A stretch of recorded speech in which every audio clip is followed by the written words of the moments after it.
잠시 기도하겠습니다. 하나님, 이 시간 하나님의 말씀이 선포됩니다. 부족한 종을 통해 선포되어지는 이 말씀이 하나님의 마음이 되게 하시고 우리의 심령 가운데 불이 되어 우리가 언어가 통용되고 하나님의 마음을 알고 기도하게 하여 주시옵소서. 감사하며 예수님의 이름으로 기도합니다. 아멘. 우리 제목 한 목소리로 읽어보도록 할까요? 시작. 갑옷을 벗을 수 있는 분별력이 있습니까? 네, 갑옷을 벗을 수 있는 분별력이 있습니까? 라는 주제로 함께 좀 말씀을 우리가 나눠보기를 원합니다. 우리는 살면서 크고 작은 위기의 순간들이 있었을 것입니다. 그리고 누군가는 그 위기의 순간을 이제 거쳐 나갈 텐데, 여러분들이 생각하는 가장 큰 위기의 순간이 언제십니까? 무엇이 가장 큰 위기의 순간이셨어요? 저에게는 지금인 것 같습니다. 네, 우리 옆 사람에게 한번 괜찮아요, 긴장하지 맙시다 한번 해볼까요? 네, 시작. 괜찮아요, 네, 긴장하지 맙시다. 네, 참 이 자리가 귀하죠. 이 자리 가운데 이제 말씀을 무엇을 할까요? 기도하면서 참 부담감이 많이 되더라고요. 그래서 기도하면서 준비하는데 하나님께서 저에게 이 마음을 주시는 거예요. 뭐냐면, 찬영아, 너 여태까지 무엇을 위해 기도했니? 근데 제가 정말 빼놓지 않고 기도했던 것 중에 하나가 무엇이냐면, 하나님, 저 열방을 세우는 자가 되기를 원합니다. 능력은 부족하거든요. 네, 저 영어도 못해요.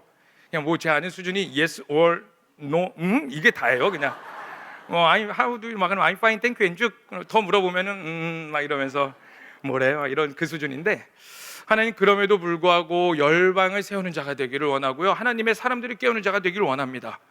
오늘도 기도하고 어제도 기도하고 매일같이 기도하는 거예요. 근데 참 부담감 가운데에서 하나님이 이 시간이다, 이 마음을 부어주시더라고요. 그래서 저는 뭐 더 없기 때문에 그냥 담대히 선포하고 내려가도록 하겠습니다.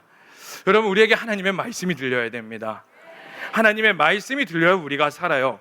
그래서 로마서 10장 17절의 말씀이 이렇게 선포하고 있는데, 우리 가슴에 손을 얹고 다 같이 한번 선포하는 겁니다. 읽는 게 아니라 내 영이 듣도록 선포하는 겁니다. 자, 우리 함께 선포해 보겠습니다. 시작. 그러므로 믿음은 들음에서 나며 들음은 그리스도의 말씀으로 말미암는. 아멘이십니까? 우리 다시 한번 해봅시다. 시작. 그러므로 믿음은 들음에서 나며 들음은 그리스도의 말씀으로 말미암는. 아멘. 여러분, 우리의 믿음이 성장하기 위해서 무엇이 필요하다고요? 하나님의 말씀이 들려야 된다는 겁니다. 여러분, 하나님의 말씀이 들리셔야 되고요. 여러분들이 그 말씀이 들림으로써 영이 깨어나서, 영이 깨어나면 어떻게 됩니까? 하나님이 무엇을 원하시는지 하나님의 마음을 알게 됩니다. 그러므로 말씀이 들리셔야 돼요. 근데 말씀이 들리지 않으면 어떻게 될까요? 우리는 다시 죄의 종로를 탈 수밖에 없게 됩니다. 여러분, 예수님께서 우리를 구원하셨습니다. 아멘이시죠? 그런데 어떻게 다시 죄의 종로를 탑니까? 예수님의 그 십자가가 얼마나 가치가 있고 그 십자가가 어떠한데 우리가 어떻게 다시 말씀이 들리지 않아서 죄의 종로를 타는 자리로 다시 돌아가겠냐고요.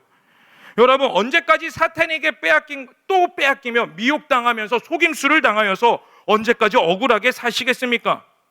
여러분, 그래서 우리는요, 하나님이 나에게 주신 것을 빼앗기지 않도록 무엇을 해야 되냐면 바로 영적 전쟁이라는 것을 해야 됩니다.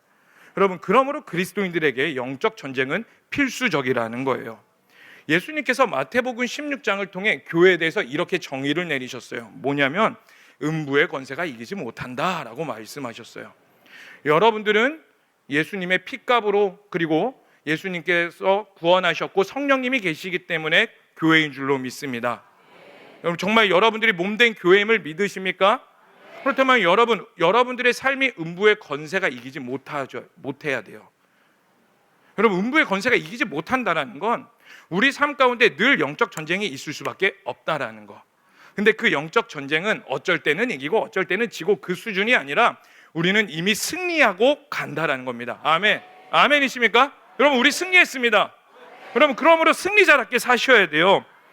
우리는 이미 승리를 향해 걸어가는 자들인데, 중요한 게 뭐냐면 내가 승리한 게 아니에요. 예수님께서 승리하신 겁니다. 우리가 잘나서 승리한 것이 아니라 예수님의 십자가로 승리하셨고, 내가 그 예수님을 믿는 믿음으로 말미암아 어떻게 됩니까? 내가 죽고 내 안에 그리스도께서 사시는 것이기 때문에 그 예수님의 승리가 우리의 승리가 되는 거예요. 여러분, 옆 사람에게 그런 의미에서 이렇게 한번 축복하겠습니다. 승리자의 얼굴이 되십시다. 시작. 아멘.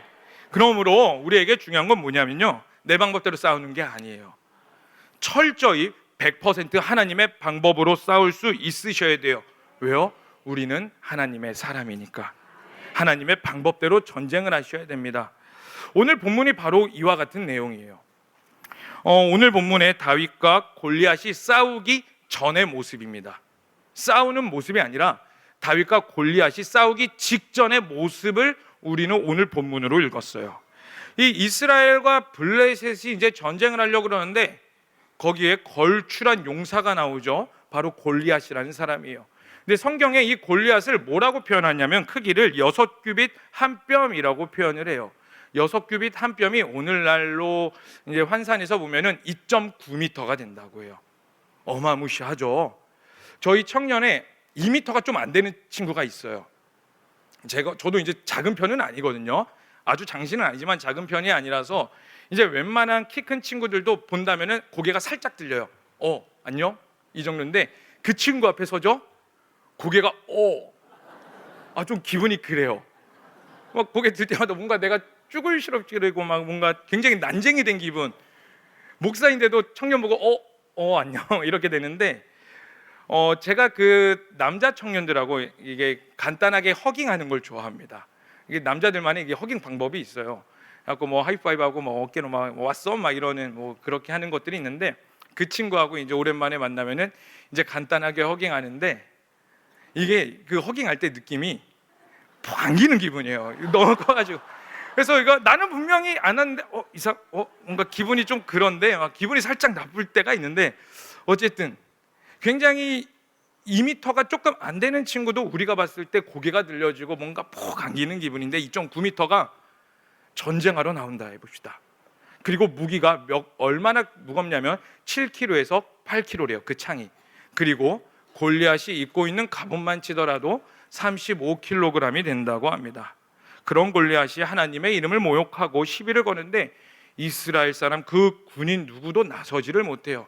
얼마나 이스라엘 사람들이 위축되어 있냐면 25절에 뭐라고 표현하고 있냐면 골리앗을 무찌는 자에게 사울 왕의 딸을 주고 그 다음에 많은 재물을 줄 것이며 너의 아버지의 세금을 평생도록 면제하겠다라는 파격적인 조건을 제시합니다. 공주의 딸을, 왕의 딸을 준대요. 왕족이 된대요. 용감한 자들은 웬만하면 나가는데 아무도 반응하지 않습니다. 이 내용이 이스라엘 백성들이 얼마나 위축되어 있는가를 보여주는 대표적인 구절이에요.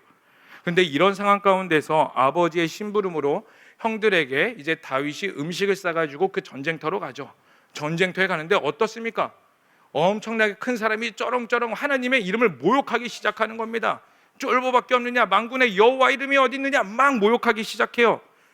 그 말을 들은 하나님의 백성들은 거룩한 분노가 일어나야 되는데 쫄아 있습니다. 무기력해 보입니다. 그러한 백성들을 보고 다윗이 어떻게 합니까? 왜 쫄아 있느냐? 내가 나가서 싸우겠다라고 말을 하죠.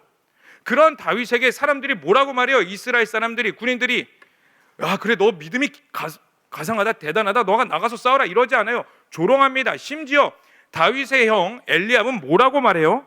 양들은 누구한테 맡기고 왔냐? 내가 너의 교만함과 완악함을 안다라고 표현을 하고 있어요. 그러니까 이게 오늘날로 따지면 이거예요. 야, 너가 분수도 모르고 나설 때와 낄기 빠빠 잘해라 이거예요. 낄 때 끼고 빠질 때 잘 빠져라.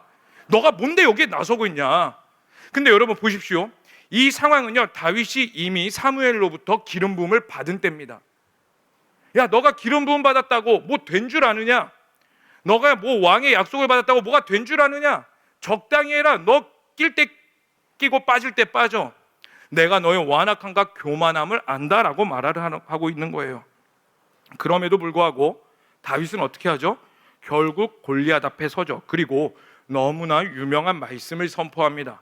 우리 다 함께 사무엘상 17장 45절의 말씀 우리 힘차게 읽어보도록 할까요? 시작.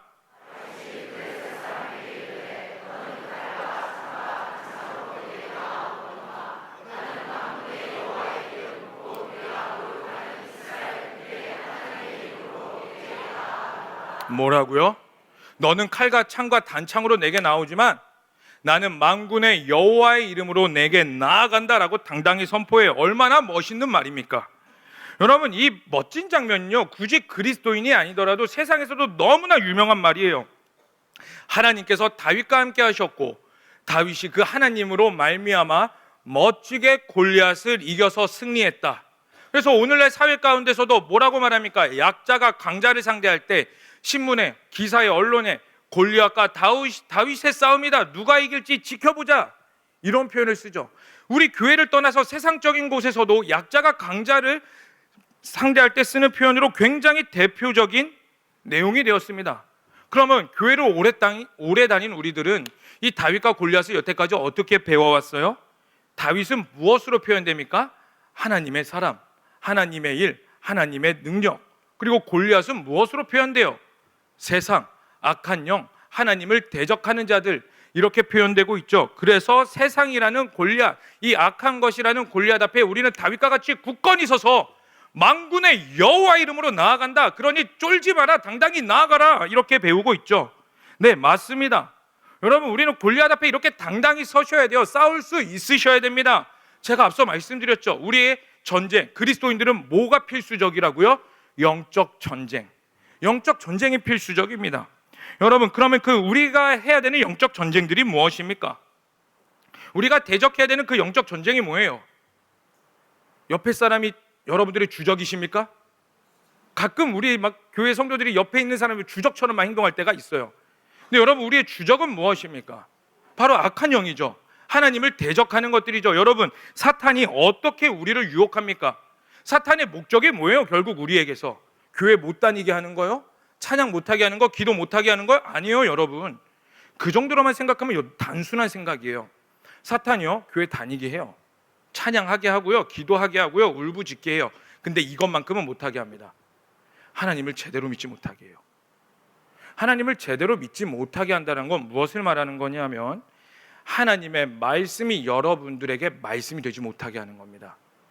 말씀을 100% 믿지 못하게 하고, 이 말씀은 읽긴 읽어도 내 가운데 생명이 되지 않고 내 삶 가운데 불이 되지 않고 내 삶 가운데 진리가 되지 않도록 해요. 교회를 다녀도 이 교회 다니는 것이 여러분 가운데 교회 와서 꼬꾸라지고 회개하고 하나님 앞에 엎드려져야 되는데, 사탄은 교회는 다니게 해요. 근데 와서 종교 생활하게 합니다.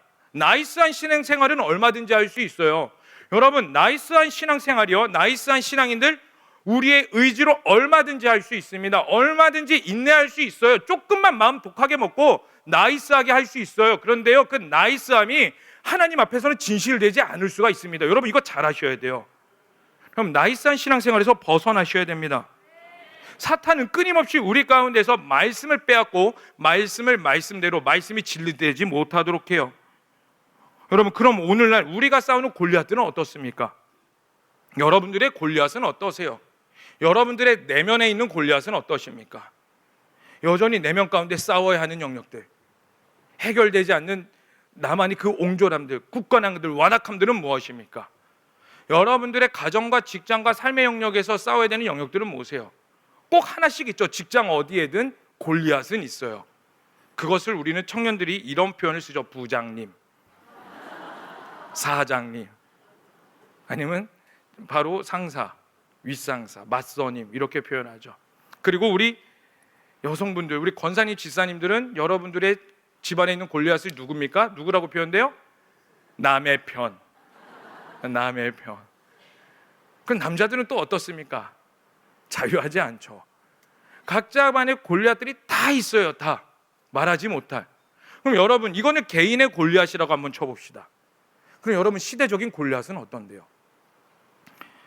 여러분, 지금은 진리전쟁 시대입니다.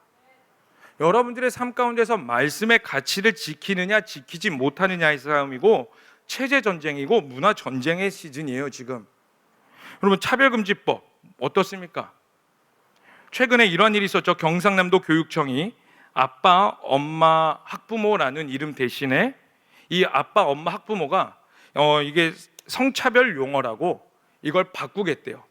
뭐냐면 부모 1, 부모 2, 아니면 보호자. 그게 실제로 그게 보고서에 올라갔어요. 그런데 그것들이 너무 이제 대서특필되고 막 거세지니까 그 공문을 철회했습니다. 실제로.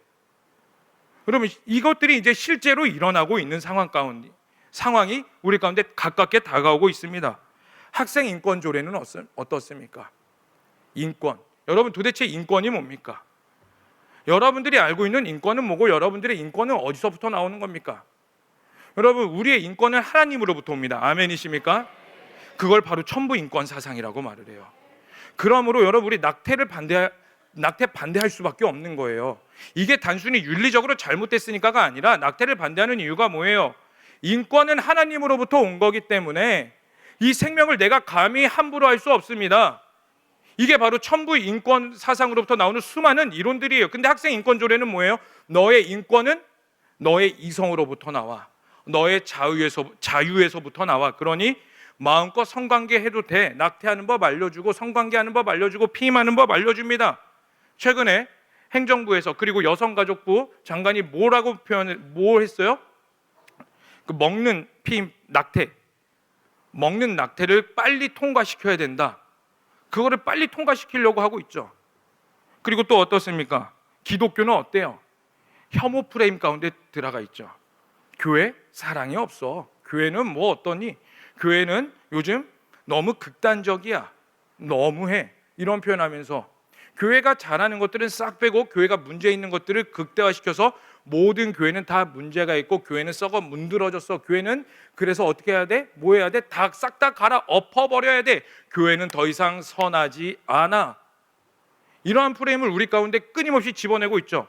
그래서 여러분, 우리 90년대만 보더라도 어떻습니까? 교회 다니는 게 자랑스러웠죠. 문 앞에 교패 딱 붙이면 아, 저 집안은 교회 다니는구나. 그리고 사회에서요, 교회에 대한 기대감이 있었어요. 예수 믿는 자들에 대한 기대감이 있어서 나는 술 마실지언정 너는 술 마시면 안 되고, 나는 무단횡단할지언정 너 교회 다닌 사람은 무단횡단하면 안 돼. 근데 오늘날 어때요? 교회 더하면 더했지 덜하지 않아. 교회는 문제가 있어라는 것들을 단순히 그냥 뉴스에서만 내리는 것이 아니라 오늘날 청년들과 청소년과 다음 세대들이 보는 넷플릭스 가운데에 교회는 혐오 프레임으로 은근히 끄집어 내놓고 있어요. 그러다 보니 어떻습니까? 자연스럽게 위축되죠. 감히 내가 교회 다닌다라고 당당히 말하는 게 더 이상 당당하지 못한 시대로 우리가 가고 있습니다. 그리고 또 오늘날 시대 어때요? 포스트 모더니즘 많이 들어보셨죠? 여러분, 포스트 모더니즘이 뭐냐면 한마디로 정의해 드릴게요. 너가 말하는 것들이 정답이야 라고 말하는 게 포스트 모더니즘이에요. 절대 진리는 없다. 그러니 너가 생각하고 너가 말하고 너가 표현하는 모든 것들이 다 정답이야. 그러니 마음껏 표현해. 얼마나 좋아 보여요. 한계는 없어. 마음껏 꿈을 펼쳐라. 얼마나 좋습니까? 여러분, 이게 포스트 모더니즘이에요. 절대 진리는 없어. 진리 파괴. 이 포스트 모더니즘이 우리 청년들과 청소년들과 다음 세대 가운데 들어가니까 어떠한 현상이 일어나요? 가정이 파괴됩니다. 권위가 파괴돼요. 진리가 파괴됩니다. 그리고 그것들이 다가오니까 어떤 현상으로 일어나요? 마약, 우울, 중독, 자살, 낙태. 인류가 발전하면 발전할수록 이러한 것들이 우리 가운데 더욱더 이러한 것들이 완화되는 것이 아니라 더욱 극심해져요. 더 판을 치고 있습니다. 더욱더 확장되어지는 것 같아요. 그리고 그러한 사상이 결국 어디까지 가게 돼요? 교회와 신학까지 들어와서 유신진화론, 말씀의체주의, 자유주의 신학들이 들어오게 됩니다. 여러분, 유신진화론 혹시 들어보셨습니까? 유신진화론이 뭐냐면요, 이 세상은 진화되었어.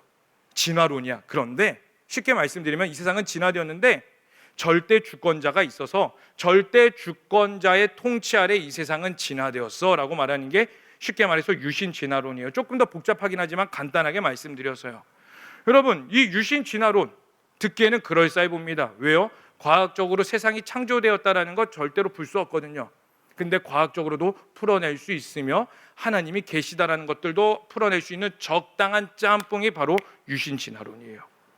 결국 그 마음이 뭡니까? 내가 증명되어지면 믿을게.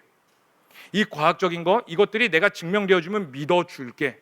인본주의 사상이 우리 가운데 들어와서 내가 믿는 것이 아니라 증명되어지는 것들만 믿겠다라는 내 안의 속삭임. 여러분, 오늘날 우리 사회가 살아갈 일들입니다. 더욱더 팽창할 겁니다. 더욱더 다양한 것들이 일어나게 될 겁니다. 끊임없이 하나님의 법을 대적하고 교회는 점점 더 무기력해지는 것 같고 침묵하고 있는 것 같으며, 더 큰 문제가 뭡니까? 나 또한 이 상황 가운데에서 이 흐름 앞에서 너무 무기력해 보인다라는 거. 기도하면서 솔직하게 어때요? 이쯤 되면 여러분, 우리 차별금지법 반대한다고 얼마나 기도했습니까? 이 나라 위에서 선거 있을 때마다, 무슨 일 있을 때마다, 위기 상황 앞에서 얼마나 기도했습니까? 그런데 오늘 그 위기 앞에서 기도한다고는 하지만 정말 믿음을 가지고 보호하실 줄로 믿습니다라고 기도하십니까? 아니면 이제는 과연 될까? 아, 진짜 될까? 이 나라 어떡하지? 이 마음이 더 크세요, 솔직하게. 점점 더 무기력해지고 있는 듯한 우리의 모습. 그래서 우리는 다윗과 골리앗을 생각하면서 어떻게 기도하세요? 그래도 피할 수 없으니 전쟁은 해야겠으니 뭐라고 기도합니까? 하나님, 나에게도 돌팔매를 주시옵소서. 내가 열심히 준비하겠습니다. 부르신 삶의 자리에서 최선을 다해 살아가고 탁월한 그리스도인이 되고 열심히 하나님께 기도하고 발버둥치고 또 발버둥쳐서 내가 골리앗 앞에 섰을 때 더 이상 두려워하지 않고 당당하게 나아가게 하옵소서. 저 강력해 보이는 골리앗, 저 사탄의 관계와 세상 앞에서 당당히 승리할 수 있도록 나에게도 돌팔매를 주시옵소서라고 기도하지 않으세요? 여러분, 이 기도 필요합니다. 너무 좋은 기도예요. 여러분, 이 기도가 여러분 가운데 회복되시기를 축복합니다.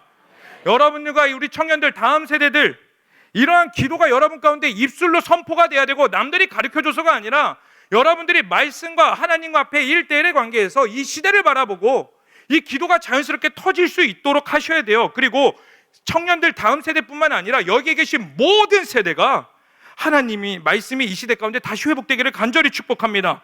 정말 바알에게 무릎 꿇지 않은 세대로 일어나기를 축복합니다. 그런데요, 여러분, 여기서 우리가 쉽게 빠지는 함정이 있습니다. 돌팔매를 구하죠.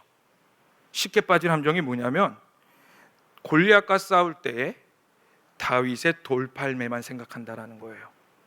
다시 한 번 더 말씀드릴게요. 우리는 골리앗과 싸우고 하나님 앞에 당당히 기도하죠. 그리고 영적 전쟁해야 된다는 거 압니다. 그런데 이 전쟁 앞에서 다윗의 돌팔매만 생각해서 내가 어떻게 돌팔매를 던질 것인가만 생각한다라는 거예요. 여러분, 돌팔매가 우리 가운데 주는 의미가 무엇입니까? 돌팔매가 바로 내 사명, 부르심, 은사, 달란트, 기도, 그리고 하나님 앞에 순종했을 때에 하나님께서 주시는 수많은 온갖 좋은 것들 다 갖다 붙이면서 결국엔 작은 능력으로 보잘것없는 나의 삶을 통하여서 하나님이 개입하셔서 어떻게 하신다? 승리하게 하신다. 그 다윗의 돌팔매만 생각하고 있는 거예요. 그리고 그렇게 살면 어떻습니까? 그렇게 돌팔매를 던지면서 살면 어때요? 세상은 인정해 주지 않더라도 주변의 교회와 성도들은 인정해 주는 거.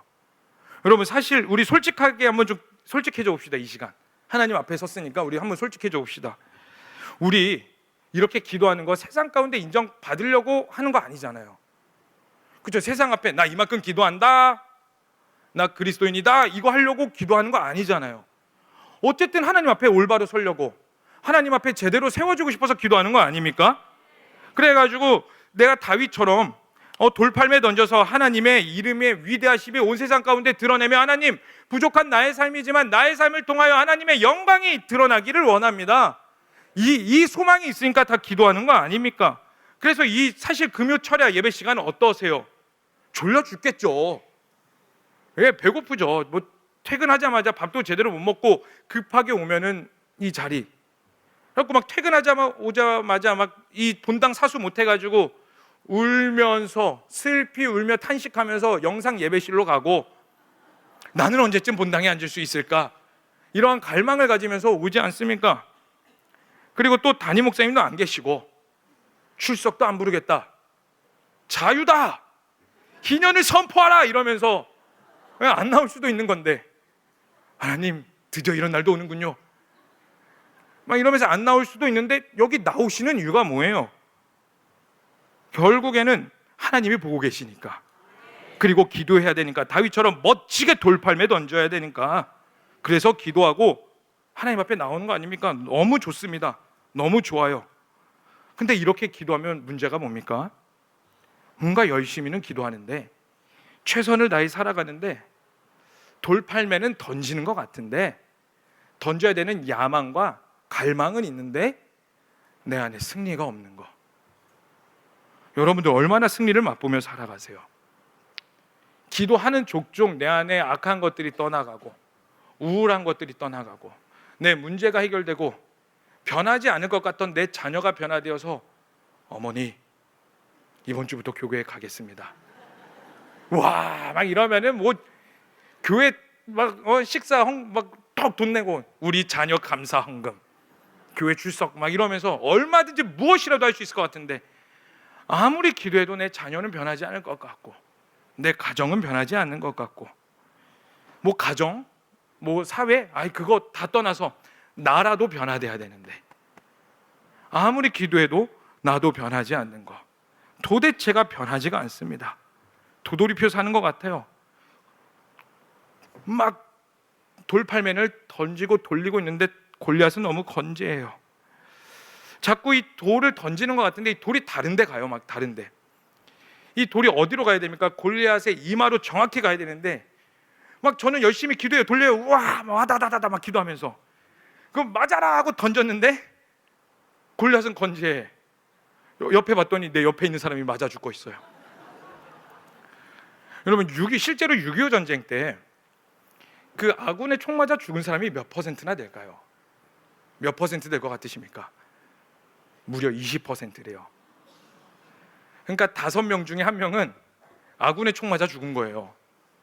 나는 열심히 돌격 앞으로 우와 총 맞아서 장렬히 전사했는데 알고 보니 뒤에서 쏜 내 친구의 총알. 얼마나 억울합니까?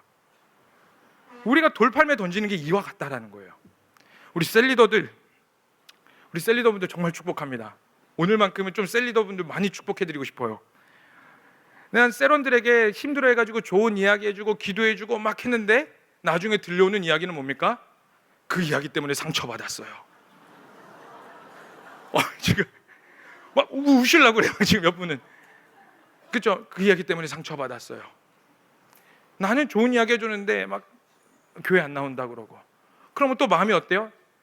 이 주둥아리 막 이러면서 말을 아껴 써야 됐는데 멈췄어야 됐는데 괜히 말해가지고 온갖 죄책감이 다 들고 아무리 막 내가 하나님 앞에 좋은 것들 열심으로 특심을 가지고 하더라도 누군가가 상처받고 누군가가 아파하고 내 삶은 도대체 변하지 않은 것 같은 도대체 왜 그럴까요? 이게 우리에게 가장 큰 문제입니다. 도대체 왜 그럴까요? 도대체 돌팔매질은 열심히 돌리고 있는데 골리앗은 쓰러지지 않습니다. 그럼 결국에는 우리 이런 생각 들죠. 내가 던지고 있는 게 돌이 아니고 스티로폼인가? 그렇죠. 나는 열심히 던졌는데 뭔가 나가는 것 같은데 돌이 한 번에 슝 해가지고 빡 가야 되는데 내 돌은 퓨 해가지고 막 피하는 것 같고 도대체 무엇이 문제입니까? 우리 오늘 본문 말씀을 다시 한 번 더 살펴봅시다. 다윗이 싸우겠다고 한 말을 사울 왕이 듣고 이제 다윗을 부릅니다. 모두가 쫄아 있을 때, 모두가 무기력해 있을 때 다윗만이 일어나서 내가 싸우겠습니다. 내가 나아가겠습니다라고 말할 때 모두가 조롱할 때 그렇게 말한 다윗이 있다라는 소문을 듣고 사울이 다윗을 부르죠. 그리고 33절에 이렇게 말하고 있습니다. 우리 다 함께 33절의 말씀, 오늘 본문 17장 33절의 말씀을 읽어보도록 하겠습니다. 시작.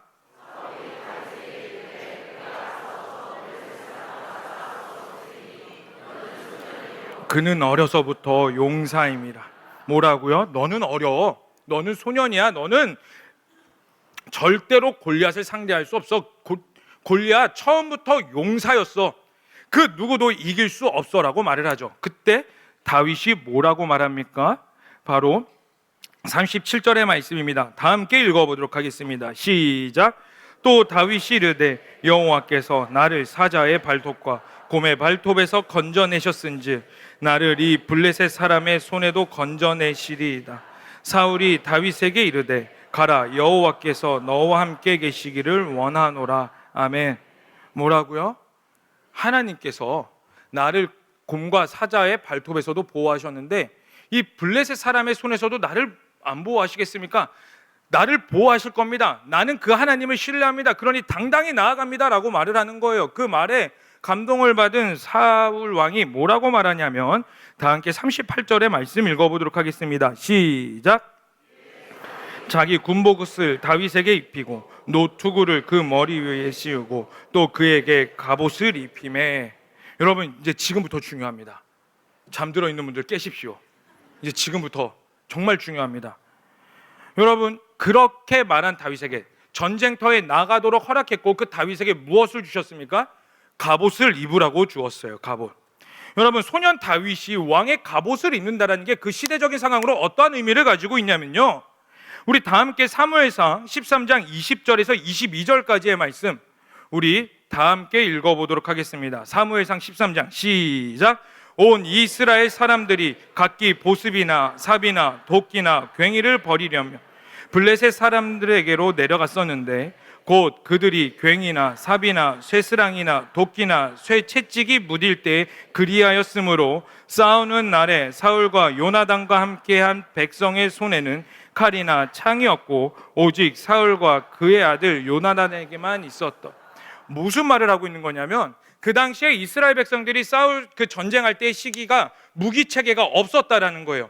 우리 전쟁하자 모여라 하면은 이스라엘 사람들이 무엇을 가지고 있느냐? 집에서 잘 모아뒀던 칼을 가지고 오는 것이 아니라 내가 농기구로 썼던 곡괭이, 자루, 그리고 낫 이런 거 들고 전쟁하러 모인다라는 거예요. 여러분, 전쟁합니다. 국가 대 국가로. 그런데 나의 병사들이 곡괭이 들고 있고 제대로 된 갑옷도 없고. 혹시 영화 다윗 보셨습니까? 최근에 그 영화 다윗에서 그 전쟁하는 모습을 표현해주고 있는데 굉장히 잘 표현했어요. 그 영화 가운데 어떤 한 병사를 보여주고 있는데 그 곡괭이를 하나 들고 그 머리 위에는 무엇을 쓰고 있냐면 투구를 쓰고 있는 것이 아니라 집안에 있는 작은 항아리, 그거 끈으로 연결해가지고 그거 쓰고 이렇게 서 있더라고요. 무엇을 말해주냐면 이스라엘 백성들에게는 체계적인 군사 장비가 없었다는 거예요. 오직 칼과 창은 누구에게만 있었다고요? 사울과 그의 아들 요나단에게만. 그럼 다들 오합지졸인 거예요. 그거 들고 싸우고 있는 겁니다. 그에 반해 블레셋은 뭡니까?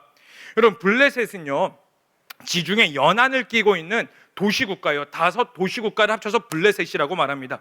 여러분, 지중해 연안을 끼고 있다 보니까 무엇이 발달하냐면 무역이 발달하거든요. 무역이 발달하다 보니 무엇이 많이 있냐면 철 이런 것들이 들어오게 되고 체계적인 문화와 그리고 군사와 그리고 모든 것들이 다 체계적이에요. 어쨌든 이스라엘보다 체계적인 군대와 오합지졸의 군대가 모여서 싸우는 게 바로 이스라엘과 블레셋의 전쟁이 되는 거예요. 근데 성경을 읽다 보면은 이스라엘이 블레셋을 이겼더라라고 나오죠. 그게 기적인 거예요. 사실 그게 기적이에요. 근데 어쨌든 그렇게 오합지졸 군사들이 소원이 뭡니까? 그들이 전쟁 나갈 때 최고 소원이 무엇일까요? 죽지 않는 거겠죠. 일단은 죽지 않고 살아와서 집에 돌아가는 거. 그리고 두 번째 소원이 무엇일까요? 여러분들이 만약에 전쟁을 나가는데 집에 있던 식칼 들고 오고 곡괭이 들고 오고 그 없어가지고 바가지 들고 전쟁하러 나간다고 쳐봅시다. 첫 번째 소원 죽지 않고 집에 돌아가는 것. 두 번째 소원 뭐로 하시겠습니까? 나에게 체계적인 군사 장비를 주시옵소서. 왜요? 이 장비가 있어야지 그래도 살 확률이 조금이라도 높으니까. 남들이 나를 죽이기 전에 내가 먼저 찔러 죽이고 남들이 나를 화살을 쏘고 칼로 찌를 때 내 안에 체계적인 갑옷 장비가 있어서 그것으로부터 위험으로부터 보호할 수 있는 그 갑옷. 그런데 소년 다윗이 왕만 입을 수 있는 그 갑옷을 입었다라는 거 무엇을 뜻하는 겁니까? 바로 일반적인 사람 엄청난 특권인 거예요. 남들이 다 부러워할 만한 겁니다. 여러분, 만약에 여러분들이 하나님 앞에 순종해가지고 하나님 앞에 당당히 나아가서 여러분들에게 좋은 갑옷, 남들이 부러워할 만한 것들을 다 줬다고 생각해 봅시다. 그럼 우리는 기본적으로 어떻게 생각하겠어요?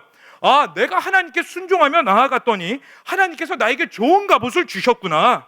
역시 하나님 짱! 순종했더니 바로 응답해 주시는 그 선하신 하나님을 찬양합니다. 그리고 내가 기꺼이 나아가서 이 멋진 갑옷을 입고 당당히 골리앗 앞에 서서 저 적군 골리앗을 무너뜨리고 하나님의 영광을 돌리겠습니다. 다 그렇게 생각하지 않으시겠습니까? 저라도 그렇게 생각하겠어요. 그런데 다윗의 행동은 무엇입니까? 우리 다 함께 39절의 말씀 우리 한번 읽어보도록 하겠습니다. 시작. 다윗이 칼을 군복 위에 차고는 익숙하지 못함으로 시험적으로 걸어보다가 사울에게 말하되 익숙하지 못하니 이것을 입고 가지 못하겠나이다 하고 곧 벗고. 여러분, 여기서 우리가 바라볼 포인트가 바로 갑옷을 집어던진 다윗 행동입니다. 다시 한 번 더 말씀드릴게요. 여기서 우리가 바라볼 포인트가 이 갑옷을 입고 하나님께서 응답하셨습니다. 나에게 좋은 걸 주셨으니 내가 이걸 가지고 당당히 세상 가운데 나아가겠습니다. 이게 아니라 몇 번 걷다 보니 나에게 익숙하지 않으니 이 갑옷을 과감히 벗어 던져버리는 거. 여러분, 만약에 다윗이 갑옷을 입고 돌팔매를 던지면 어떻게 됐을까요? 그 갑옷을 주렁주렁 입고 나는 만군의 여호와 이름으로 나간다 돌팔매 던지면서 윙윙 돌리면서 골리앗 앞에 던졌다면 어떻게 됐을까요? 다윗 골리앗 못 이겼습니다. 갑옷의 역할이 뭡니까? 외부의 위협으로부터 육체를 보호하는 것이죠. 한 번 더 말하지만 이스라엘 백성들은 제대로 된 무기 체계가 없었습니다. 그런데 그런 다윗이 갑옷을 입는다는 거요, 엄청난 축복이고 은혜로 바라볼 수 있죠. 그런데 그 우리가 생각하는 은혜와 축복이 오히려 그 갑옷을 입음으로써 돌팔매를 못 던지게 한다라는 거. 여러분, 이거 잘 기억하셔야 돼요. 이거 우리가 잘 들어봐야 돼요. 우리가 그리고 깊게 생각해 봐야 될 영역입니다. 나를 보여줄 것 같은 갑옷이 오히려 다윗을 이기는 수단이 되는 것이 아니라 돌팔매를 못 던져서 내가 죽고 내가 패하는 영역이 된다면 여러분들은 어떻게 하시겠습니까? 그럼 여러분, 오늘날 갑옷이, 이 왕의 갑옷이 우리 가운데 주어지는 이 영적인 의미는 과연 무엇일까요? 갑옷은 과연 무엇을 상징할까요? 나를 보호해주는 것들, 하나님의 일은 하지만 세상으로부터 무시받지 않고 나름대로 멋들어지며 주변 사람들과 친구들에게 떳떳하게 할 수 있는 것, 열심히 공부해서 나오는 나의 좋은 스펙, 좋은 환경, 육신의 전용, 자녀의 형통함, 나의 남편과 아내가 잘 되는 것, 내 육신이 건강해지는 수많은 것들, 즉 한마디로 표현해서 갑옷이란 내가 이 세상을 살아가는데 충족되어지는 기본적인 것들, 내가 이 땅을 살아가는데 그리스도인으로서 살아가야 되는데 하나님의 영광도 있지만 이 세상에서 무시받지 않도록 충족되어져야 되는 기본적인 것들, 그게 바로 오늘 우리 본문이 말해주는 그 갑옷인 겁니다. 그런데 이 갑옷을 벗지 않는다면요, 이 갑옷을 과감히 내가 내려놓지 않는다면, 이 갑옷을 벗어나야 된다는 분별력이 없다면요, 우리 돌팔매 못 던져요. 그리고 그 돌팔매 못 던지죠? 우린 죽게 됩니다. 제가 앞에서 말씀드렸죠. 우리는 돌팔매를 던지려고 막 한다고, 기도한다고, 노력한다고. 근데 내 안에 승리가 없는 것 같아요. 도대체 왜 그럴까요? 여러분들 얼마나 갑옷을 껴입고 계십니까? 오늘 본문은 우리 가운데 그러므로 이 질문을 던집니다. 너는 과연 그 갑옷을 벗어버릴 수 있니? 너를 보호해 줄 것 같던 갑옷, 모두가 부러워하는 갑옷, 남들은 감히 꿈꾸지 못하는 그 왕의 갑옷, 너 앞에 주어졌을 때 너는 그 갑옷을 당당히 벗어버릴 용기가 있는가? 그 분별력이 있는가? 그 지혜가 있는가? 그 갑옷이 나에게 맞지 않는다라는 분별력을 가지고 있는가? 여러분, 우리가 말로만 듣죠. 사실 갑옷 벗어야 된다는 거 다 압니다. 주님, 갑옷 벗기를 원합니다. 다 갈망해요. 다 갈망합니다. 근데 문제가 뭔지 아세요? 내 진짜의 삶의 골리앗 앞에 딱 나서죠. 갑옷 벗을 생각 못합니다. 오히려 갑옷을 더 꽉 껴안고 어떻게 하면 나를 더 보호하지? 만군의 여호와 이름으로 나간다, 갑옷을 입고. 이게 우리의 삶의 자세지 않습니까? 솔직하게 바라봤을 때 골리앗과 대적해야 되는 거 알아요. 그래서 이 자리에 있는 거 다 인정합니다. 좋습니다. 나를 잡고 있는 문제들 싸워야 하는 거 알며 이 시대를 사로잡고 있는 체제전쟁, 문화전쟁, 말씀의 가치를 수호해야 되는 영적 전쟁해야 되는 것 다 알아요. 그런데 왕의 갑옷을 입고 똑같이 돌팔매 던지려고 합니다. 그러니까 이 돌이 골리앗 이마까지 가지를 못하는 거예요. 이 돌이 골리앗 이마까지 확 나가야 되는데 가보지 못하고 다른 데로 가서 다른 사람을 찌르고, 스티로폼과 같이 막기는 마저도 힘이 없어서 비웃음이나 당하고, 여전히 내 안에 삶의 문제가 있어서 승리를 맛보지 못하고 승리를 경험하지 못하는 겁니다. 여러분, 그럼 왜 우리는 갑옷을 벗지 못할까요?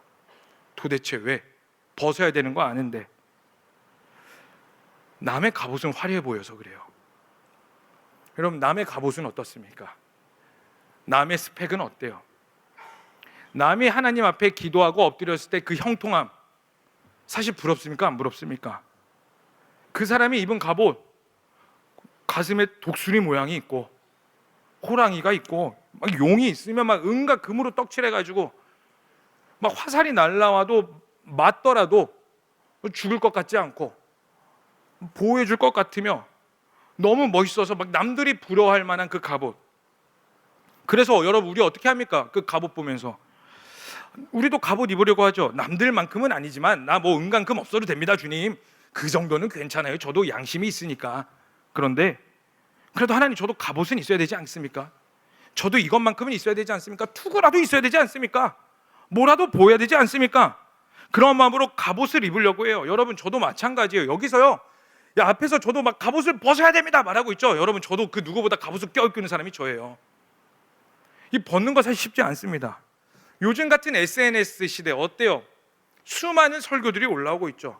그리고 저도 유명한 목사님들의 설교를 집에서 막 듣고 사무실에서 듣고 언제든지, 예전에는 막 그 교회를 찾아가야 됐다면 이제 유튜브 클릭 몇 번으로 그 목사님 설교를 들을 수 있으면, 이제는 심지어 뭐 유튜브가 너무 좋아져가지고 알고리즘으로 인해서 다른 또 좋은 목사님이 소개해줘요. 이것도 들어봐 막 이러면서.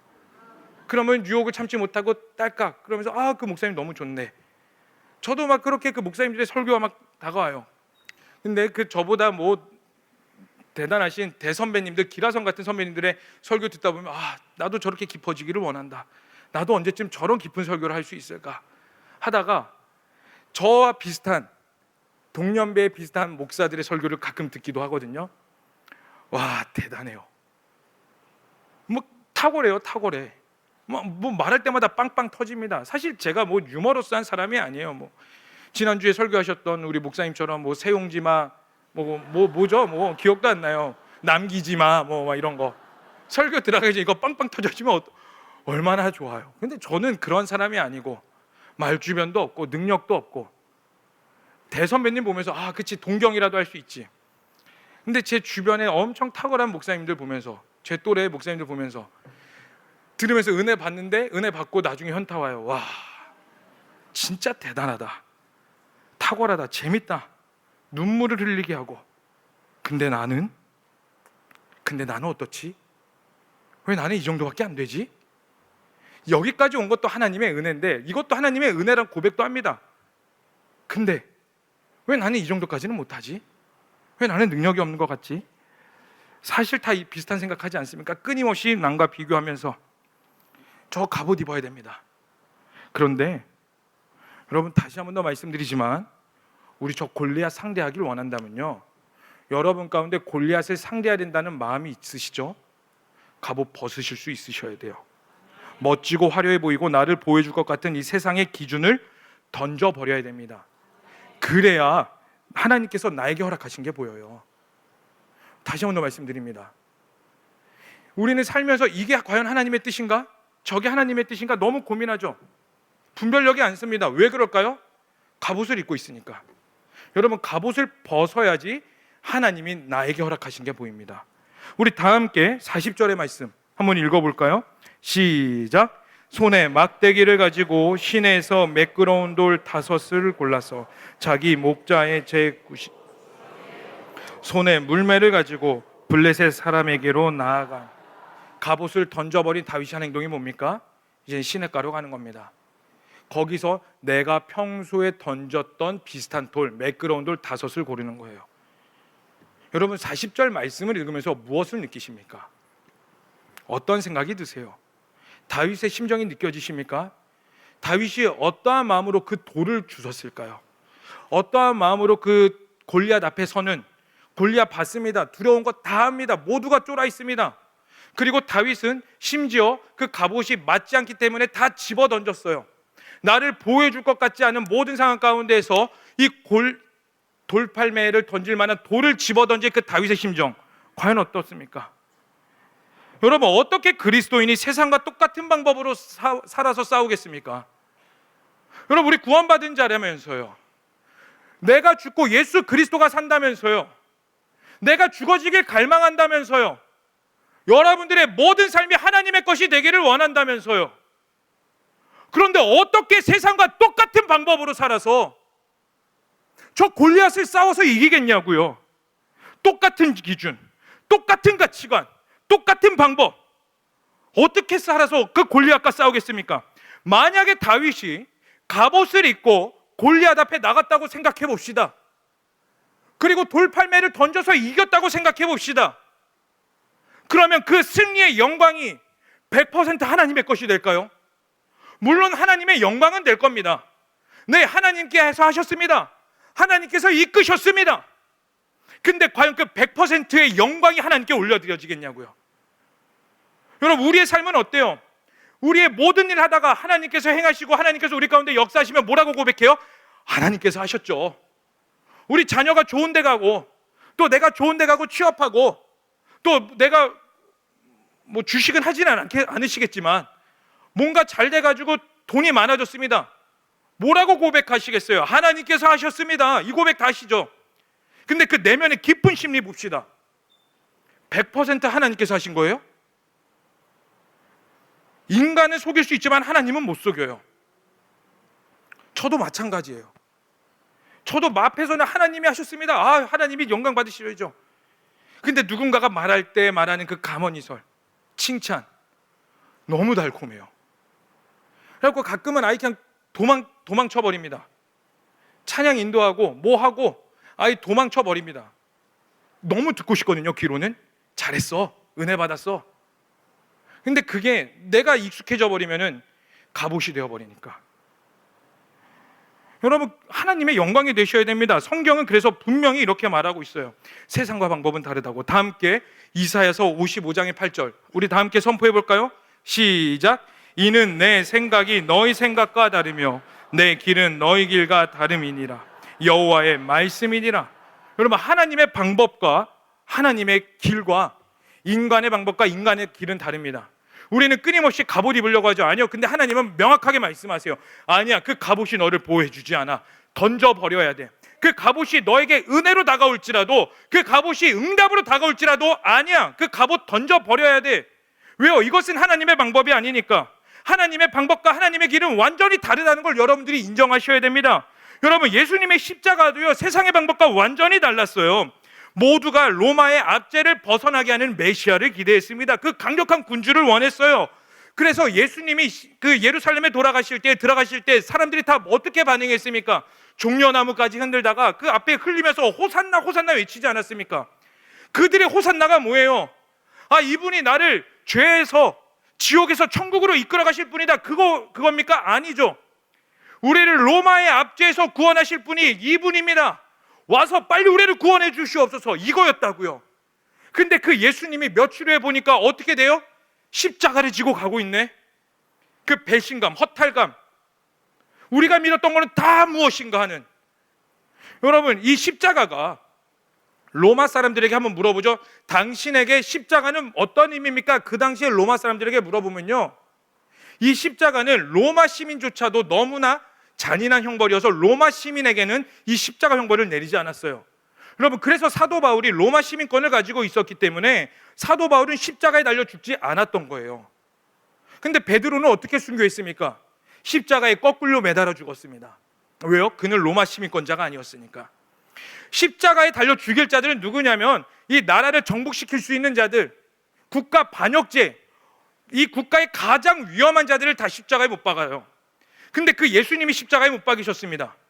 그럼 만약에 로마인들이 그 십자가에 달리신 예수님을 보면서 너 저 예수님 믿어야 되라 그러면 과연 얼마나 믿을까요? 십자가 보면은 극악무도한 죄인이라고 보일 텐데. 그럼 유대인에게 한번 물어봅시다.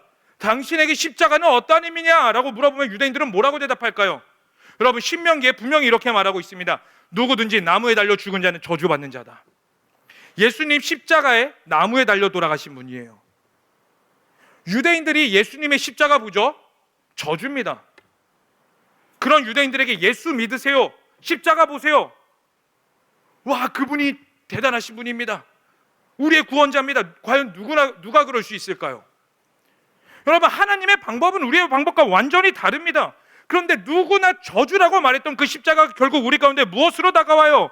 생명으로 다가오고 승리로 다가오게 됩니다. 아멘이십니까? 왜요? 하나님께서 행하셨으니까. 하나님께서 그렇게 행하시니까 우리 가운데 승리로 다가오는 거예요. 그래서 고린도전서 1장 21절 이렇게 말하고 있습니다. 우리 다 함께 선포해 보겠습니다. 시작. 하나님의 지혜에 있어서는 이 세상이 자기 지혜로 하나님을 알지 못하므로 하나님께서 전도에 미련한 것으로 믿는 자들을 구원하시기를 아멘. 뭐라고요? 미련한 것으로. 세상의 지혜로 하나님을 알지 못하고 세상의 지혜로 예수님께서 행하시는 것들을 알지 못하고 오히려 세상 사람들이 미련해 보이는 것으로 하나님의 일을 행하셨고 그것을 기뻐하셨다라고 말을 하고 있는 겁니다. 여러분, 그것을 볼 수 있는 게 지혜고 분별력이라는 거예요. 그럼 여러분들에게 다시 여쭤보겠습니다. 여러분들은 갑옷을 던져버릴 수 있는 지혜와 분별력을 가지고 계세요? 이 갑옷이 나에게 필요 없다라는 것을 인정할 수 있는 지혜와 용기와 분별력을 가지고 계십니까?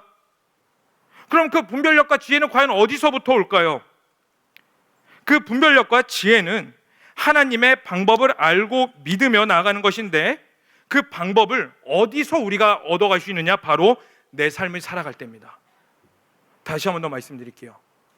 갑옷을 벗을 수 있는 분별력과 지혜는 여러분들의 삶을 어떻게 살아가느냐에 따라서 드러나게 됩니다. 오늘 본문 말씀 34절과 35절 우리 한번 읽어볼까요? 시작.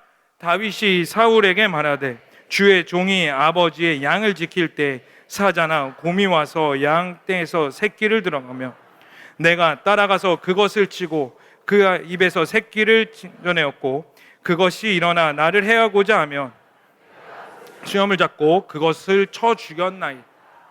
뭐라고요? 다윗의 직업은 뭡니까? 목동이죠. 목동의 역할은 뭐예요? 양떼를 지키는 겁니다. 근데 그 양떼를 해하려고 곰과 그리고 사자가 왔을 때 다윗은 무서워가지고 걸음아 나 살려라가 아니라 내 사명은 양을 지키는 것이니 나 또한 두렵지만 그 돌팔매로 곰과 사자를 쳐 죽였고 그 곰과 사자를 쳐 죽일 수 있도록 하나님께서 나를 보호하시고 지키셨다. 이 경험이 있으니까 나의 삶에서 하나님이 행하시는 것들을 끊임없이 경험하고 사소한 걸지라도 또 경험하고 또 경험하고 또 경험하니 저 위대해 보이는 골리앗 앞에 섰을 때 이 갑옷이 나에게 필요 없다라는 그 지혜와 분별력이 나왔다라는 거예요. 여러분, 그럼 여러분들은 어떻습니까? 여러분들은 하나님께서 허락하신 삶을 어떻게 살아가고 계십니까? 여러분들의 삶의 자리에서 하나님 나라를 침략하려는 악한 것들에 대해서 어떻게 싸우고 계십니까? 싸우고 계십니까? 포기하고 계십니까? 밀어넣고 계십니까? 부담스럽죠? 힘들죠? 여러분, 싸움은요 쉽지 않아요. 싸움은요 아무리 승전국가일지라도요 피해가 있고요 죽은 자들이 있습니다. 다시 보수해야 될 것들이 있고요 아픈 것들이 있어요. 그럼에도 불구하고 여러분들은 싸우고 계십니까? 도망치셨습니까? 다음에 하지 하고 뭐 밀어내셨습니까? 아니면 더 갑옷 입기에 급급하셨습니까? 여러분, 절대로 갑옷 입는 거에 익숙해지시면 안 돼요. 실수하고 넘어질 수 있습니다. 그런데요 그 실수가 그 넘어짐이 여러분들의 정체성이 아니에요. 사탄은요 끊임없이 여러분들이 실수하고 넘어질 때 와서 거봐 너 그렇잖아, 너가 그런 자야, 야 너 같은 얘가 뭔 하나님 나라 위에서 골리앗 앞에 싸우겠다고? 웃기지 마. 너가 골리앗 앞에 나가면 조롱거리가 돼 하나님의 영광이 사라지고 오히려 하나님의 수치가 될 거다. 여러분, 얼마든지 우리는 넘어질 수 있습니다. 사탄이 또 우리를 그렇게 유혹해요. 그런데 그 넘어짐이 우리의 정체성이 아니라는 거예요. 여러분, 다윗이 곰과 사자와 싸웠다고는 하지만 정말로 양을 한 마리도 안 잃어버렸을까요? 그의 평생의 모든 양을 다 지켰을까요? 아니요, 분명히 잃어버렸을 겁니다. 그렇게 완전한 사람은 처음부터 있지 않아요. 그러나 그 넘어짐에 다시 일어나고 피 흘리더라도 살아내는 그 경험, 하나님과 동행하는 그 경험, 그 갑옷을 입어야 하는지 벗어야 하는지 그 경험이 우리 가운데 분별력으로 다가온다는 거예요. 그러므로 여러분, 우리에게 정말 중요한 게 무엇이냐면 하나님께서 나에게 허락하신 것이 무엇인지를 우리 삶에서 알아야 되는 겁니다. 다시 한 번 더 말씀드릴게요. 하나님께서 여러분에게 허락하신 게 무엇인지 아셔야 돼요. 여러분, 그럼 하나님께서 우리에게 허락하신 게 과연 무엇일까요? 이것만 우리가 나누고 함께 좀 기도했으면 좋겠습니다. 자, 첫 번째로 한번 따라해 볼까요? 말씀과 기도. 여러분, 말씀과 기도밖에 없어요. 여러분, 신앙생활에 왕도는 없습니다. 우리는 인간은 완악해서 조금이라도 편한 길 가려고 해요. 조금이라도 하나님 편하게 믿고 하나님 더 깊이 알고 하나님의 뜻을 헤아리려고 해요. 여러분, 깨어나십시오. 정신 차리세요. 왕도 없습니다. 말씀과 기도가 왕도예요. 오히려 말씀과 기도로 더욱더 나아가시고요. 여러분들이 말씀과 기도를 충실히 한다는 것은 하나님의 말씀을 듣기를 원한다는 것이고 하나님을 경외한다는 것입니다. 그리고 하나님의 말씀과 기도로 거룩하여짐이라 라고 말을 하고 있어요. 여러분, 거룩이 뭡니까? 거룩이 구별되다라는 뜻이에요. 분별되다라는 뜻입니다. 이 세상에 모두가 복합적으로 살고 있지만 말씀과 기도 없이 우리는 그 지혜로 말미암아 이 땅 가운데 무엇을 해야 되는지 하지 말아야 되는지 그 분별력을 얻을 수 없다라는 거예요. 말씀 기도가 없다면. 여러분, 그러므로 말씀 기도 앞에 더 엎드리셔야 돼요. 그리고요, 어느 수준까지 가셔야 되느냐? 바로 이 말씀과 기도로 인하여서 하나님의 말씀이 여러분 가운데 들리셔야 돼요. 그냥 단순히 들어가지고 왼쪽 귀로 오른쪽 귀로 왔다가 왼쪽 귀로 나가는 그 수준이 아니라 이 말씀이 들리면 여러분 가운데 내면 가운데 체화가 되셔서 불이 되셔야 되고 그 불로 일어나서 여러분들이 살아나셔야 되고 넘어지고 죽을 것 같을지라도 내가 피 철철 흘리고 있을지라도 또다시 일어나서 하나님 나라 향해 갑니다. 그게 말씀과 기도로밖에 안 된다라는 겁니다. 여러분, 말씀 읽으십시오. 말씀을 더 가까이 하십시오. 말씀을 사랑하십시오. 말씀 알기를 더 갈망하시고요. 사도 바울이 뭐라고 에베소 교회에 뭐라고 했는지 아세요? 마지막에 너희들이 나를 위해 기도할 것은 나의 입을 열어 이 말씀을 더 들어가게 해라. 강구하게 해달라. 나의 입으로 말씀이 더 들어갈 수 있도록 그걸 위해 기도해달라. 그리할 때에 내가 복음의 비밀을 더 담대히 전하겠다.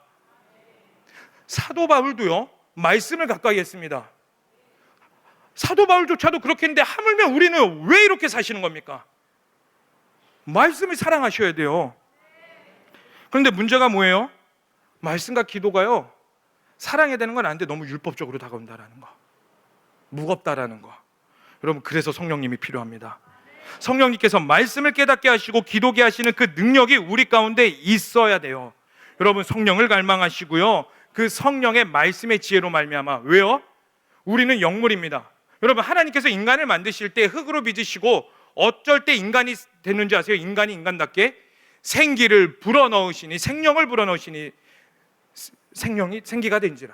생기를 불어넣으시니, 살아있는 걸 불어넣으시니까 우리가 그때부터 살아있게 되는 거예요. 근데 말씀은 뭐로 기록된 겁니까? 하나님의 감동, 하나님의 영, 영과 영이 만나는 겁니다. 말씀이 들리셔야 돼요. 그리고 그 말씀을 깨달으시도록 기도하셔야 돼요. 더 기도하세요. 더 기도에 힘쓰십시오. 기도가 재밌으셔야 됩니다. 기도가 좋으셔야 돼요. 때로는 버티셔야 돼요. 그리고 기도는 노동이라고 말을 했어요. 피땀 흘려서도 하셔야 됩니다. 제가 비교의식으로 허우적될 때가 있었다고 했죠. 저 비슷한 연배의 그 설교자들을 보면서 와, 진짜 대단하다. 근데 나는 이 비교의식 가운데 허우적대고 있을 때 어느 날 금요철에 예배를 드리고 있는데 저도 여러분들과 같이 뒤에서 찬양하고 기도하는데 갑자기 하나님이 저에게 강한 마음을 빵 주시는 거예요. 뭐냐면, 찬영아, 너는 너의 은사가 뭐라고 생각하니? 제 은사요? 여러분들은 저를 보면서 그래도 부족한 사람이지만 은사는 한 가지 정도는 있지 않겠습니까? 제가 가지고 있는 은사 뭐라고 생각하십니까? 하나님, 제 은사요? 남들이 열정이라고 하니까 열정이지 않겠습니까? 이거이지 않겠습니까? 저거이지 않겠습니까? 근데 제 삶을 완전히 바꾸시는 그 한마디를 하시더라고요. 하나님이, 아니야, 너의 은사는 엎드림이다. 하나님 앞에 엎드리는 거야. 근데 제 인생을 돌아보니 그렇더라고요. 저는 늘 부족한 자였거든요. 근데 문제가 있을 때마다 제 지혜로 절대 안 됐어요. 하나님 앞에 엎드렸어요. 문제를 해결할 지혜를 주시더라고요. 막힐 때 엎드렸습니다. 뭔가를 해야 될 때 엎드렸어요. 바짝 엎드렸어요. 하나님이 해결하시더라고요. 그래서 제 삶에 문제가 있을 때요, 힘들죠. 어렵죠. 근데요, 그게 저의 시험거리가 되진 않습니다. 왜요? 엎드리면 되니까. 기도를 통해 하나님이 말씀하시고요, 기도를 통해 일하십니다. 여러분, 말씀과 기도로 불을 받으시기를 축복합니다. 불이 있으셔야 됩니다. 오늘 이 시간 여러분 가운데 불이 다시 회복되기를 원합니다. 기도를 통해 나에게 약속하신 무기와 벗어야 될 것들을 계속해서 말씀하십니다. 그럼 두 번째로 우리에게 허락하신 게 무엇일까요? 말씀과 기도였다면 여러분들에게 공통적으로 두 번째로 허락하신 게 바로 이겁니다. 바로 제자광성교회의 영성이에요. 여러분 이거 잘 기억하십시오. 이게 무슨 말인가 싶죠? 여러분 영적 원리를 이해하셔야 됩니다. 여러분들에게 한번 질문해 보겠습니다. 여러분들이 제자광성교회로 여러분들의 의지와 여러분들의 능력과 여러분들의 발걸음으로 오셨습니까? 아니면 하나님께서 여러분들을 보내셨습니까? 전자세요, 후자세요? 후자예요. 하나님께서 보내셨습니다. 그럼 여러분 하나님께서 보내셨다 함은 우리 교회에서, 이 제자광성교회에서 보고 듣고 경험하기를 원하시는 것들이 있다는 거예요. 그리고 보게 하시고요, 듣게 하시고 경험하게 하심으로써 여러분들에게 그 야성을 주시는 것이고, 그 기름 부으심을 하나님께서 여러분들에게 허락하셨기 때문에 이 시대 가운데 골리앗 앞에서 이 영성을 가지고 살아가라는 거예요. 사랑하는 성도님들, 물론 그렇다고 해서 우리 교회가 뭐 무조건 세계에서 최고야 그 마음, 우월감, 교만함을 가지라는 것이 아닙니다. 우리 교회만에 주신 하나님의 비전과 은사와 방향성이 있고, 또 다른 교회만의 부르심과 은사와 방향성이 있는 거예요. 적어도 우리 교회에서 하나님께서 보고 듣게 하신 것들을 여러분들이 이해하신다면 여러분들은 지금부터 무엇을 갈망하셔야 되냐면, 하나님 그 기름 부으심의 갑절을 나에게 허락하여 주시옵소서. 특별히 이 박한수 목사님에게 주셨던 그 은사와 기름 부으심, 그 시야와 그 모든 것들도 나에게도 허락하여 주셔서 같이 발맞추기를 원합니다. 같이 이 시대 가운데 기도하는 자로, 이 다윗 골리앗 앞에 돌팔매를 던질 수 있는 자로 세워지기를 원합니다. 이 갈망이 있으셔야 된다고요. 특히 우리 청년들, 다음 세대들, 엘리사가 구했던 그 갑절의 영권을 구하십시오. 여러분들의 시대가 옵니다. 여러분들이 살아가야 될 시대가 와요. 여러분 분명히 기억하세요. 지금 아무리 시대가 어렵더라 하더라도요, 여러분 지금 영적 풍년이에요. 풍년. 우리가 이렇게 기도하고 울부짖을 수 있고 아멘 할 수 있고 같은 언어와 같은 스피릿 가운데에서 여러분들이 동의가 될 수 있다는 것 자체가 하나님께서 우리에게 주신 선물이고 풍년이라는 거예요. 여러분 그거 그냥 흘려보내시면 안 됩니다. 언젠간 흉년의 때 와요. 그 흉년의 때에 무엇으로 살아내시겠어요? 무엇을 저장하시겠습니까? 요셉이 이 7년 풍년의 때에 곡식을 저장함으로 흉년을 대비했듯이 여러분 말씀과 기도로 저장하시고요, 여러분들의 삶 가운데서 이 제자광성교회로 하나님께서 나를 보내셨으니 이 교회에 있는 하나님의 그 기름 부으심, 그 영성이 나와 내 가족과 내 자녀들과 내 모든 영역에 흘러넘치게 하여 주시옵소서.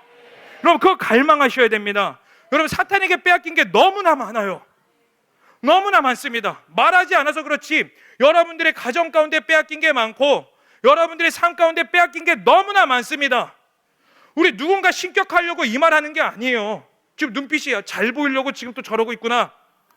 여러분 잘 보이려는 게 아니라 여러분 영적 원리입니다. 영적 원리. 하나님께서 세워놓으신 영적 질서를 이해하시고 그쪽 그 기름 부으심 가운데 들어가야지 우리가 골리앗 앞에서 돌팔매를 던질 수 있으며 갑옷을 벗어 던질 수 있습니다. 여러분 이제 말씀을 마무리하겠습니다. 우린 영적인 전쟁을 해야만 하는 자들이에요. 당연한 겁니다. 쉽지 않아요. 그 누구도 전쟁은 쉽다고 표현하지 않아요. 어렵습니다. 그런데 포기할 수 없어요. 한 번 사는 인생 우리 제대로 삽시다. 올바르게 삽시다. 우리 자녀들에게 뭐 보여주시겠어요? 기도하면서 갑옷 껴있는 거 보여주시겠어요? 돌팔매 막 와다다다 던지고 있으면서 아들아 봐라, 내 자녀야 봐라. 근데 갑옷은 꽉 껴있으면서 그 모습 보여주시겠어요? 아니면 그 갑옷을 기꺼이 집어던져서 하나님밖에 없는 삶이 이거다, 하나님 없이 살아가는 모습이 이거고 내 모습 부족해, 알아, 인정해, 소년과 같아. 그런데 하나님께서 개입하셨을 때 내 삶을 통해 하나님께서 어떻게 일하시는지 보렴. 그리고 너 또한 그 자리에서 다윗과 같이 갑옷을 기꺼이 집어던지는 그 다윗과 같이 그렇게 살기를 원한다. 그럼 뭐 보여주시겠어요? 여러분 근데 이 갑옷을 접어 던질 때요, 놀라운 건 뭔지 아세요? 아무것도 없는 것 같죠? 근데 만군의 여호와 이름이 우리의 갑옷이 돼요. 그 십자가의 보혈이 우리의 갑옷이 된다고요. 그 보혈이 우리를 승리하게 하셨으니까, 그 보혈이 예수님께서 그 사탄에게 더 이상 하나님의 자녀는 십자가의 핏값으로 내가 구원하였으니 건들지 못해, 십자가의 피가 이들에게 갑옷이 되니 여러분 이 십자가의 보혈을 의지하면서 나가야 되지 않겠습니까? 여러분 그러므로 우리 그리스도인답게 삽시다. 제대로 멋지게 사십시다. 돌팔매를, 하나님을 대적하는 흐름, 나의 삶의 아픈 문제를 여전히 짓누르는 골리앗 앞에, 이마 앞에 제대로 꽂아 놓을 수 있도록 하자고요. 그러기 위해서 우리 벗어 던집시다. 쭈글스럽게 벗지 맙시다. 벗더라도 우리 당당히 벗으세요. 당당히 포기하세요. 포기, 기꺼이 기쁜 마음으로 포기할 수 있어야지 그 하나님이 나에게 허락하신 것들이 명확합니다. 그리고 당당히 나아갈 수 있는 겁니다. 우리 한번 따라해 볼까요? 하나님이 나의 갑옷 되시고 십자가의 나의 갑옷이 되며 하나님이 나의 대장 되십니다.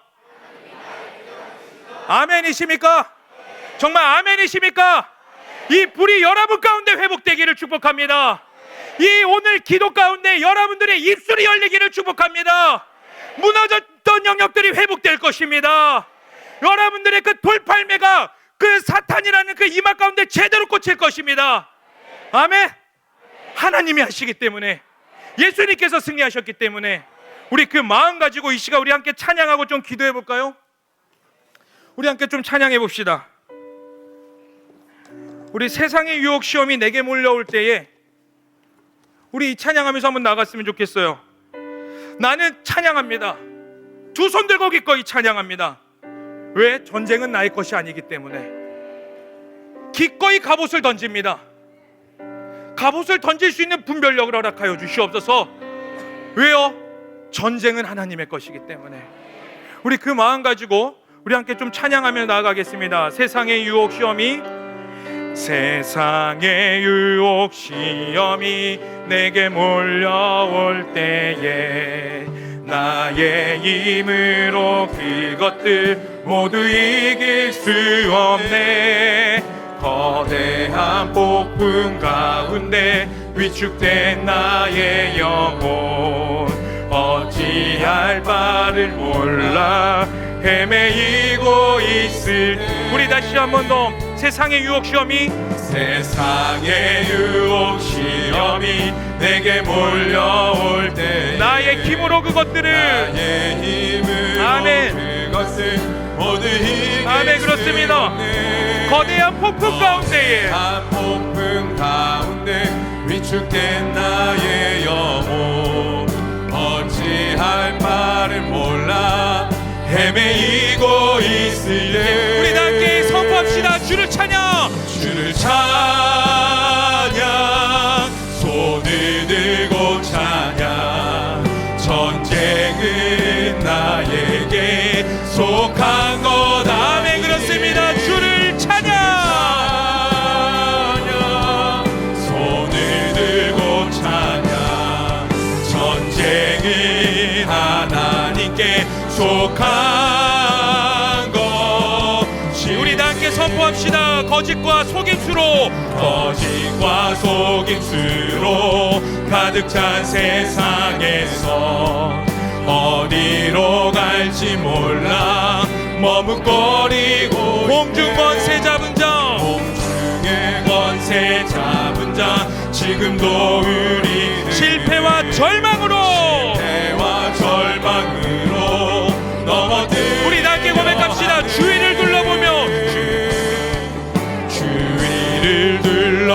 아무도 없는 듯 믿음의 눈을 들며 보이는 분 계시네. 아멘. 그렇습니다. 지금도 내 안에서 역사하고 사망과 어둠의 권세. 아멘. 어둠의 권세 물리치신 예수. 우리 다 함께 주를 찬양,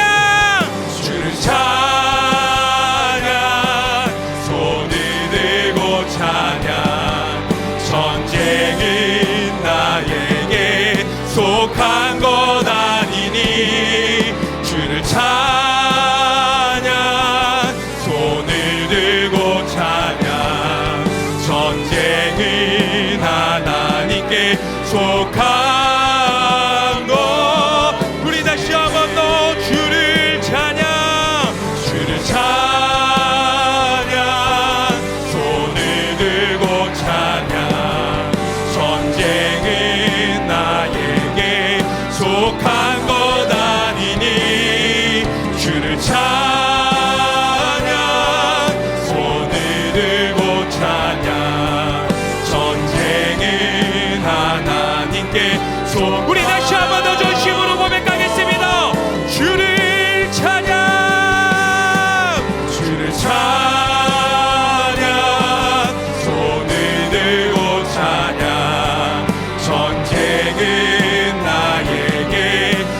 속한 것 아니니 주를 찬양 손을 들고 찬양 전쟁은 하나님께 속한 것이니. 여러분 정말 전쟁은 하나님께 속한 것임을 고백하십니까? 아멘. 그렇다면 여러분 기꺼이 갑옷을 벗어던지십시오. 기쁜 마음으로 벗어던지십시오. 아직도 내가 움켜쥐고 있는 갑옷이 무엇입니까? 내가 내려놓지 못하는 갑옷이 무엇입니까? 하나님 생각나게 하여 주시옵소서. 이것이 하나님이 원치 않는 것이라는 분별력을 허락하여 주시옵소서. 나에게 지혜를 부어 주시옵소서. 너희 중에 누구든지 지혜가 부족하거든 후히 주시고 꾸짖지 아니하시는 하나님께 구하라. 그리하면 주시리라. 이 말씀을 붙잡고 나아갑니다. 하나님 우리 가운데 지혜와 능력을 더하여 주시옵소서. 갑옷을 벗어던지게 하여 주시옵소서. 우리 다 함께 주야만 부르시며 기도하시겠습니다. 주여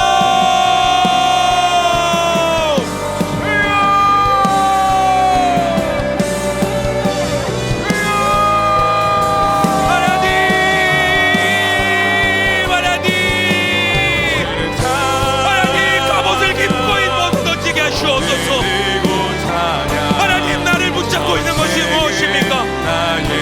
여전히 내가 붙잡고 있는 갑옷이 무엇입니까? 나를 승리로 이끌어가지 못하는 그 갑옷이 무엇입니까? 하나님 지혜를 부어주시옵소서. 분별력을 허락하여 주시옵소서. 나의 모든 삶에서 말씀과 기도로 나아가게 하여 주시옵고 하나님 여기에 있는 세대들에게 감전의 영권을 부어주시옵소서.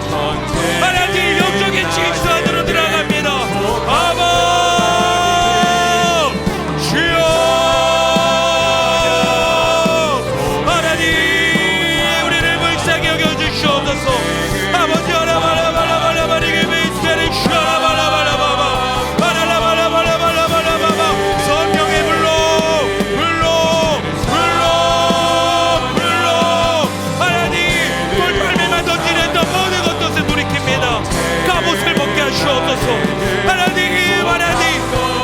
내게 맞지 않는 것들을 알게 하여 주시옵소서. 아버지여 바라바라바라바라바리게 베이스베리 슈라바라바라바라바라바바 하나님 말씀과 기도로 나아갑니다.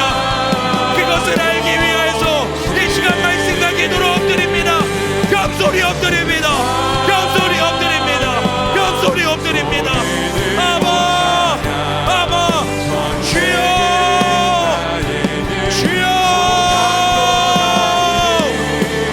우리가 주님 앞에 엎드리며 나아가오니 성령이 이 시간 우리 가운데 기름 부어주시옵소서. 기름 부어주시옵소서. 주님이 필요합니다.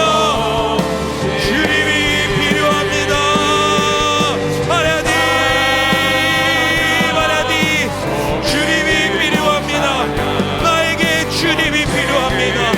나에게 주님이 필요합니다. 성령님이 임재하여 주시옵소서. 성령이 기름 부어 주시옵소서. 하나님 지혜가 필요합니다. 너희 중에 누구든지 지혜가 부족하거든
돌파가 되십니까? 그럼 왜 막혀 있으시는 분들 계십니까? 여러분 더 엎드리셔야 돼요. 하나님께 다 내어드리셔야 돼요. 여러분들이 붙잡고 있는 그 자존심, 이것만큼은 안 됩니다 하는 것들, 여전히 값없 조그만 거 하나라도 사수하려는 그 모든 것들, 하나님 두려워하지 않고 벗게 하여 주시옵소서. 기꺼이 벗어던지게 하여 주시옵소서. 여러분 그거 벗어던지지 않으면 기도 돌파되지 않습니다. 기도 뚫리지 않습니다. 하나님께서 주신 시간이에요. 허투루 보내지 마세요. 흘려보내지 마세요. 제발 부탁입니다. 이 시간 우리 한 번 더 기도하십시다. 하나님, 여전히 나를 붙잡고 있는 골리앗이 무엇입니까? 담대하게 하여 주시옵소서. 담대하게 내려놓게 하여 주시옵소서. 담대하게 뚫어내게 하여 주시옵소서. 나사렛 예수의 이름으로 명하노니 여전히 우리를 붙잡고 있는 모든 악한 영들은 떠나갈지어다. 모든 벽들은 무너질지어다. 입술에 자유함이 있을지어다. 우리 이 시간 다시 한번 더 주여 한번 부르시면서 간절히 기도하시겠습니다. 주여, 주여, 주여.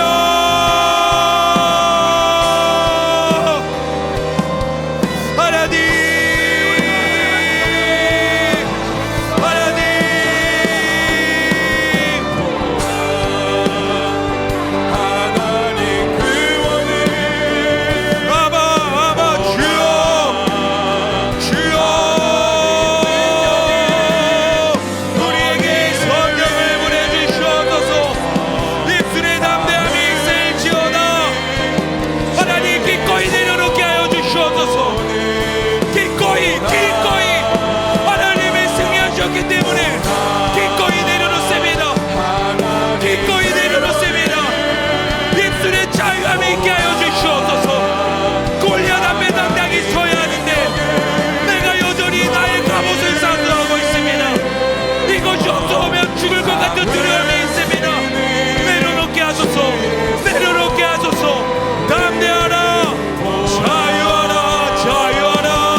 갑옷을 던지는 거 여전히 두렵습니다.